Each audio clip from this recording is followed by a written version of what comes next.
E aí, pessoal, como vocês estão? Sejam todos novamente bem-vindos, bem-vindas e bem-vindos a mais um vídeo do canal Teologando Sobre. E hoje nós vamos fazer uma reflexão a partir do filme Orações para Bob, um filme lindo, gente, que realmente traz bastante reflexões aí para nossa realidade, né? Mesmo ele sendo do ano de 2009. Então já não deixe de se inscrever no canal, clicar bastante no joinha, comentar o que você achou do vídeo aqui embaixo, de me seguir na rede social que tá aparecendo aqui no cantinho. E é isso, bora pra vinheta, editor! O que esse botão faz? Por favor, não aperte esse botão. Você não tem ideia do que isso... It's raining men. Hallelujah, it's raining men. Amen. Então, o filme se passa num contexto onde uma mãe, ela é muito religiosa, né? Ela é, assim, uma fanática religiosa, vamos assim dizer, né? E também ela leva a Bíblia muito ao pé da letra. Nós já falamos sobre isso, né? Essa questão do fundamentalismo bíblico. Foi, inclusive, o primeiro vídeo aqui do canal. E o filho dela, o Bob, ele é homossexual. E ela não aceita isso. Ela fala até numa cena que ela prefere ter um filho morto do que um filho homossexual. Então o Bob sofrendo aquela repressão da mãe, não sendo aceito pela mãe e ouvindo constantemente que aquilo é um pecado, que aquilo é uma abominação, ele acaba cometendo suicídio.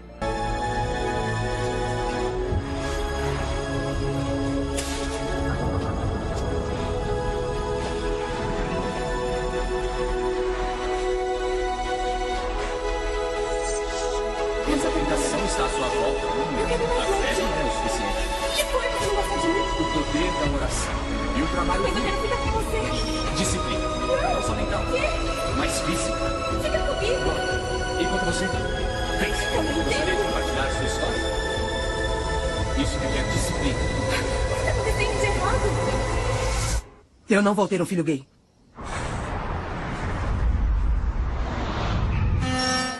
E aí causa aquela locomoção, né? A família, ela gera muito sofrimento na família, é claro.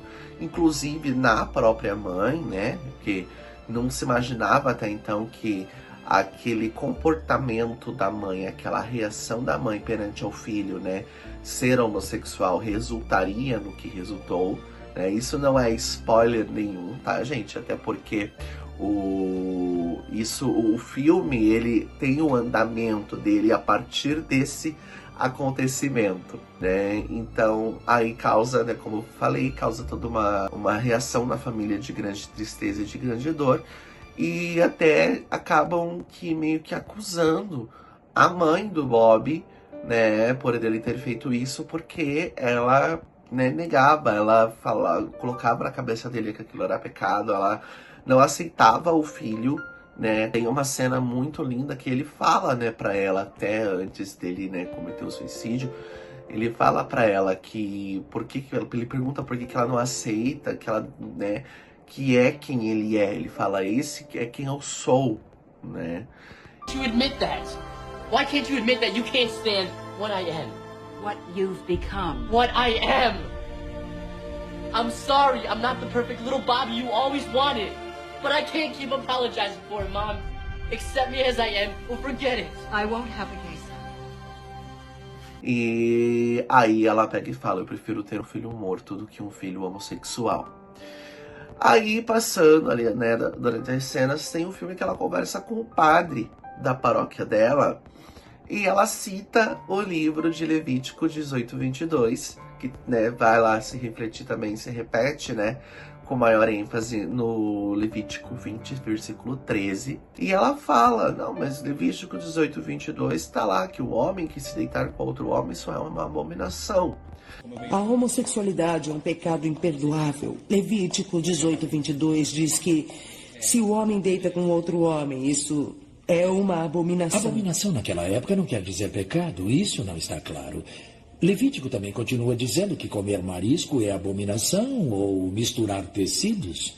Levítico 20:13. Se um homem deitar com outro homem, os dois devem morrer. E depois ele diz a mesma coisa sobre o adultério ou uma criança que desobedece aos pais. E o padre da paróquia dela fala, sim, tá lá, mas tem um contexto histórico lá. Era uma outra época, né? Era uma outra situação. E o padre ressalta que é uma coisa que eu acho muito legal, que com Jesus o maior mandamento é o amor, né? O de amar ao próximo como amar a si mesmo. Que Deus os ama como eles são. A vingança de Deus é grande. E a compaixão dele também. Né? Então, esse amor de acolhimento, esse amor de escuta, esse amor de cuidado, esse amor de amor mesmo, né? O amor na sua mais inteira significância. E ela fica refletindo naquilo, e com o passar do filme ela vai se moldando, né? Vamos assim dizer, né? Ela vai se repensar, né, a maneira que ela... repensar a fé dela, eu arrisco dizer, né, porque até então era uma fé extremamente fundamentalista, era uma fé extrema, uma fé fanática, né, que não é saudável, que resultou, né, naquilo que aconteceu com o filho dela, com o Bob, e ela vai repensando, então, até que tem a cena que ela...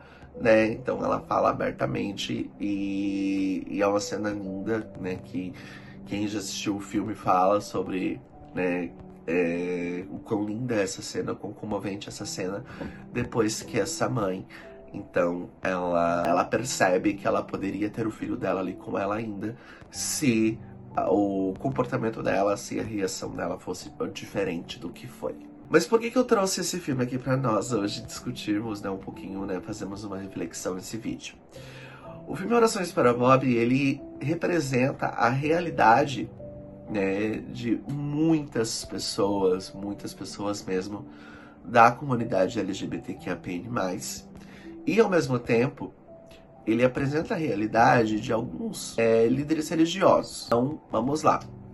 Eu vou falar porque, primeiro, representa a realidade de alguns líderes religiosos. Porque ao mesmo tempo que tem, né, líderes religiosos fundamentalistas, que falam, né, que é pecado, que é uma abominação, enfim, nós temos, né, no caso da política extrema-direita, que são de protestantes, enfim, mas também nós temos, né, cristãos católicos que são extremamente fundamentalistas e que têm uma fé extrema, uma fé exacerbada, enfim, e essa fé que eu digo é uma fé irracional, né, chega a ser irracional, né? Então, ao mesmo tempo que nós temos esse cenário, nós temos também líderes religiosos que são acolhedores, né, que dialogam sobre o amor, dialogam sobre o acolhimento, sobre aceitar quem somos. Então, assim, uma coisa que eu sempre bato nessa tecla em toda a minha caminhada na teologia é uma crítica muito forte, né, aos cristãos, sejam protestantes, evangélicos, enfim, ou sejam católicos, né, é uma crítica muito forte que eu aponto ali, mas também há de se reconhecer que tem sim líderes religiosos, católicos, evangélicos, né, tem fiéis, né, pessoas que seguem ali essa doutrina, que são sim pessoas acolhedoras, que são sim pessoas amorosas. Infelizmente ainda não é a maioria, né? Digamos assim, se formos colocar em uma proporção ali, em alguma tabela ou algo assim, infelizmente não é a maioria. Até porque se utiliza muito a Bíblia, né, como do discurso vexatório, né, do discurso LGBT-fóbico. Agora, refletindo então sobre a primeira parte, né, essa questão da Bíblia que a mãe cita para o padre, né, mas Levítico 18:22 está lá o texto, e o 20:13, né, ele vai repetir. Nós temos que lembrar sempre, gente, uma frase que eu acho incrível, que eu já ouvi várias vezes de vários biblistas, né, biblistas são aqueles teólogos que eles se especializam em estudar, né, a fundo a Bíblia, que é um texto fora de contexto, ele só serve para pretexto. Então, Ou seja, é como se eu pego um texto solto da Bíblia lá, um versículo solto da Bíblia, aleatoriamente, para falar sobre algo que eu quero falar. Eu acabo manipulando o texto bíblico e eu acabo também manipulando, de certa forma, a pessoa com quem eu estou utilizando aquele texto bíblico, né? A pessoa que eu estou falando sobre aquele texto. Então, vamos usar o exemplo dos líderes religiosos que pegam um versículo aleatório e jogam lá, né, para as suas homilias ou para as suas pregações, enfim, para falar sobre aquele texto aleatoriamente, sem levar em consideração nada mais do que o que está escrito no texto. Ou seja, além de uma leitura enganosa e manipuladora, é uma leitura fundamentalista também. Né? Então o padre ele fala que é um outro contexto aquele texto bíblico, né? Que é uma outra história. E que história que é essa, gente? Então, por trás de Levítico 18, 20, versículo 13. Naquela época, os israelitas, eles estavam passando pelo... eles já tinham passado, né, pelo exílio da Babilônia. O que foi o exílio da Babilônia? Foi um período de aproximadamente 50 anos de muito sofrimento para os israelitas, até porque a cidade de Jerusalém, bem como o templo, né, de adoração deles, haviam sido destruídos. Então o texto ele foi escrito numa época que representa o retorno desses israelitas, né, esse retorno gradual que foi acontecendo gradativamente, não de uma vez só, para a sua terra natal, e assim então a reconstrução do templo. Então quando eu trago aqui esse contexto, e eu trago dentro desse texto bíblico, né, desses dois textos bíblicos de Levítico, nós temos que lembrar o quê? Primeira coisa, o livro do Levítico ele faz parte do Pentateuco, né? O Pentateuco são os 5 primeiros livros da Bíblia, que os israelitas e os judeus hoje em dia, né, eles chamam de Torá. São os 5 livros da lei. Levítico é o livro central dessas leis, né? Então todo o livro do Levítico mostra como se todo o livro do Levítico seria uma legislação ali, tanto para o povo, né, tanto para os sacerdotes. Levítico 18, 22 e 23 também não seria diferente, ele está dentro desse bloco. E ele está dentro do bloco ainda do que nós chamamos de Lei da Santidade, que começa no capítulo 17 já, do livro do Levítico. Então, nós temos ali um momento em que, né, o povo de Israel, o povo escolhido por Deus, eles estavam gradativamente voltando para sua terra natal e para a reconstrução do templo e adoração a Deus, né? Quando eu falo um povo escolhido, um povo, porque na Bíblia, se vocês forem ver no Pentateuco, tem bastante dessas expressões. O povo escolhido, o povo eleito, o povo de Deus, com o retorno gradativamente, né, do exílio para a sua terra natal, eles tinham que reafirmar a sua identidade. E ser povo escolhido, ser um povo eleito, ser um povo de Deus, significava também ser um povo ímpar, ou seja, diferente dos outros povos que coexistiam ali naquele mesmo período. É claro, não tinha só o povo de Israel, gente, ali que existiam. Tinha outros povos também. E então ser ímpar a esses povos significa não ter os costumes, né? Não aderir aos costumes, os ritos, enfim. Lembrando que o povo de Israel ele era monoteísta e outros povos, né, ali, dentre outros povos, eles eram politeístas, ou seja, eles adoravam vários deuses, enquanto Israel adorava somente um Deus, né? E então eles teriam que ter essa identidade ímpar, que na verdade significa que a identidade desse povo não deveria, né, dentro do contexto da identidade desse povo, não deveria ter nada, né, de costumes, de crenças e de tudo dos outros povos, né, do que nós chamamos de povos pagãos ou povos gentis, né, que são os povos estrangeiros. Então, a questão muito forte do texto, né, do Levítico, ele está centrado nessa questão da identidade do povo de Israel, né, que outrora, primeiro, foi escravizado no Egito, foi liberto e depois, né, teve o exílio da Babilônia e esse retorno ali aos poucos para sua terra natal após o exílio. Então, assim, gente, nós temos que não ler a Bíblia ao pé da letra, né? Então, quando lá diz que um homem que se deita com um homem como se fosse uma mulher, ambos cometeram uma abominação e deverão ser, né, mortos, né? Seu sangue será derramado sobre eles. O texto, ele não está falando da ação em si, da ação sexual em si, sim do costume, né, de outros povos. E o povo de Israel não deveria atribuir para si. Ou seja, não é a ação em si que é uma abominação, mas sim o costume de outros povos.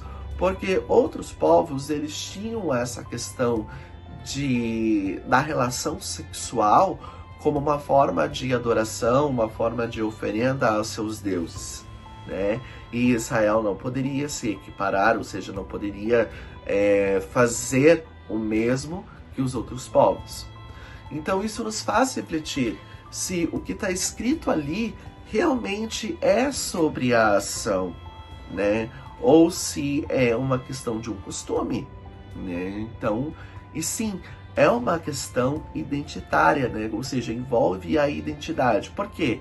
Porque quando o povo vai voltando, né, para sua terra natal no período pós-exílio, né, eles têm que reafirmar a sua identidade.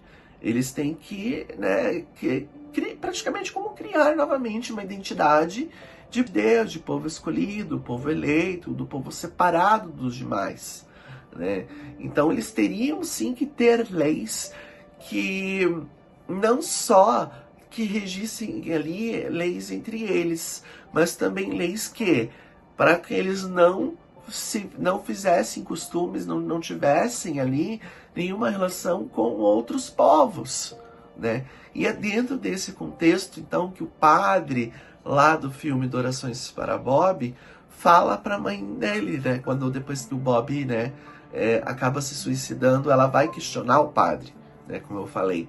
Então é dentro desse contexto, quando o padre fala, mas é um outro tempo, é um outro contexto. É justamente esse contexto da questão da santidade, né? Da questão do costume que eram, né, de outros povos que Israel não deveria fazer, né, ter em meio ao seu povo. Ou seja, então estou querendo dizer, Dominique, que o texto que diz um homem que se deitar com outro homem como se fosse uma abominação, né, como se fosse uma mulher, é uma abominação. Então quer dizer que não estamos falando da relação sexual? Exatamente, não estamos falando da relação sexual em si entre dois homens. Estamos falando de um costume. Até porque, se vocês forem notar, não se fala na relação sexual entre duas mulheres, né? Só entre os dois homens. Então, é uma questão de costume mesmo, que outros povos tinham e que Israel não deveria ter. Por quê? Para reafirmar a sua identidade como um povo eleito, como um povo escolhido, como um povo que é separado dos demais povos, um povo eleito por Deus, né? E esses textos, eles são, lamentavelmente, utilizados ao pé da letra, né, de uma forma fundamentalista, então para propagar discursos de ódio contra a comunidade LGBTQIAPN+, né? Eles são utilizados fora de um contexto. Aqui nós vemos, né, nessa pequena reflexão, nós vimos o contexto histórico, o período que se passa, o porquê, né, daquele povo ter que reafirmar a sua identidade. Olha quantos tópicos nós passamos numa pequena reflexão. É claro, tem muitos outros, tem como aprofundar ainda mais esse estudo, como a tradução do texto, né, pegar o texto hebraico, traduzir o português, ver as variantes do texto, fazer ali uma análise mais gramatical, né, uma análise de quantas vezes o termo aparece, comparar um versículo com o outro, né? Mas aqui a proposta é de uma reflexão mais breve, mas ainda assim nós abordamos tópicos que afirmam que, peraí, não devemos utilizar o texto bíblico de Levítico 18:22 e de 20:13 para propagar discursos LGBTfóbicos. Por quê? porque eles se passam num contexto histórico totalmente adverso ao nosso, né? E esse contexto, ele não está falando da ação sexual em si entre dois homens, mas sim de um costume de povos estrangeiros. Povos esses que o povo de Israel não deveria, né, adotar para si, né, esses costumes, por ser um povo eleito, um povo separado, um povo escolhido por Deus. Então é isso, pessoal. Para quem não assistiu o filme Orações para Bob, eu super indico. Separe os lencinhos, porque é um filme que vai abalar bastante emocional, né? Ele é um filme bastante triste, mas ao mesmo tempo vai trazer essa reflexão de como anda a nossa fé, né? Se nós estamos numa fé fundamentalista, numa fé extremista, numa fé que faz mal ao outro, que afasta o outro, que não acolhe o outro, ou se nós, né, estamos seguindo o que Jesus mandou, né, no Novo Testamento, que é amar o próximo, né? Jesus fala, o maior mandamento da lei, a partir de Jesus, é amar o próximo, né? Então nós temos que essas leis ali são, né, as leis do Pentateuco, elas acabam meio nessa sendo, né, desses textos que eu falei também, elas acabam caindo ali meio que por terra. Por quê? Porque elas estavam em um outro contexto histórico, e o contexto histórico, a partir de Jesus, o maior mandamento da lei é o amor. Então é isso, não se esqueçam de deixar um like nesse vídeo, de me seguir na rede social que está novamente aparecendo aqui no cantinho, de se inscrever no canal e de comentar bastante aí embaixo sobre essa reflexão que, né, foi proposta no vídeo de hoje, lembrando sempre que a sua liberdade de expressão se esbarra quando a do seu vizinho começa. Um beijo bem grande e até o próximo vídeo. Tchau, tchau!